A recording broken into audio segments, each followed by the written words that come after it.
भारत एक important player के रूप में उभर रहा है। आपकी नजर में वो कौन कौन से फैक्टर्स हैं जो भारत के स्टैंड को अहम बना देते हैं विश्व पटल पर?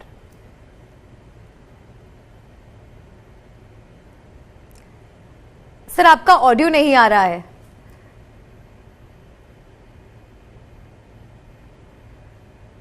सो you are still not audible. आप अगर अपना कनेक्शन एक बार चेक कर लें।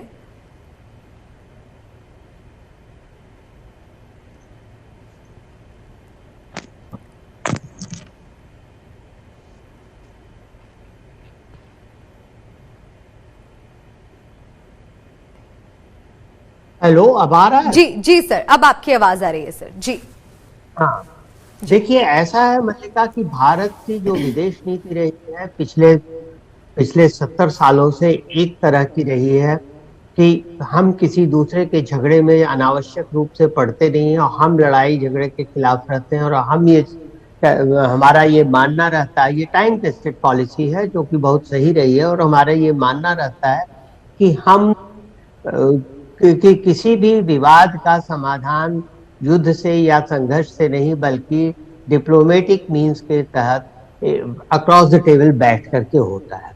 तो एक चीज, और दूसरी चीज इसी के चलते हमने पहले भी यूएस हमने पहले भी मतलब पश्चिम और पूर्व दोनों के खेमों से जब शीत युद्ध था तब वहां से हमने समान रूप से अपने संबंध रखे और उनसे हमने अपने फायदे भी लिए। हमने ये कह दिया था कि देखिए, हम बिल्कुल आपको हम अपनी फॉरेन पॉलिसी को आपके यहाँ गिरवी नहीं रख सकते, और वही हमने किया।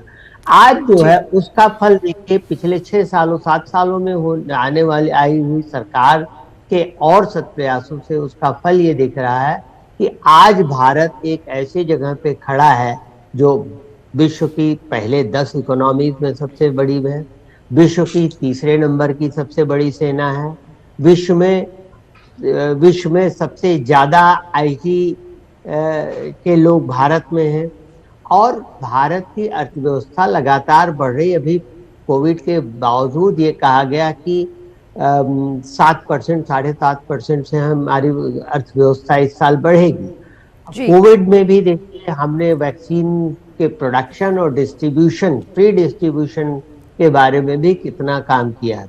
और इस सब के चलते देखिए, और भारत की स्ट्रेटेजिक लोकेशन जो है वो सबसे बड़ी बात है कि भारत ऐसी जगह पे लोकेटेड है और इतना पावरफुल देश हो चुका है कि उसकी कोई देश उसकी अनदेखी नहीं कर सकता। इसीलिए चाहे अमेरिका हो चाहे रूस, दोनों को ही भारत की जरूरत एशिया में है और रहेगी। पहले हालांकि ऐसा नहीं था, लेकिन अब एशिया में अमेरिका को भी भारत की जरूरत है और रूस को भी। तो ये जो स्टैंड हमारा बढ़ा है, ये चीज दिखाता है कि हमारी विदेश नीति कितनी सफल रही है और जिसको हम एक टाइम टेस्टेड मैनर में लेके चल रहे हैं मल्लिका। जी सर, आपसे ये भी मैं समझना चाहूंगी, आज मोदी बाइडेन के बीच जो वर्चुअल बैठक होने जा रही है वो ऐसे समय में हो रही है जब रूस और यूक्रेन के बीच जो भीषण संग्राम है वो आज 47वें दिन भी जारी है। लेकिन अमेरिका और भारत, वो कहते हैं ना कि they are not on the same page. Bharat ने इस मसले पर अमेरिका की इच्छा के अनुसार कदम नहीं उठाया है। क्या ये हमारे रिश्ते अमेरिका के साथ इंपैक्ट कर सकते हैं सर? मेरे ख्याल से बहुत ज्यादा नहीं, क्योंकि जैसा मैंने अभी कहा कि भारत को अमेरिका की जितनी जरूरत है, अगर उससे ज्यादा नहीं तो उतनी ही अमेरिका को भारत की जरूरत है।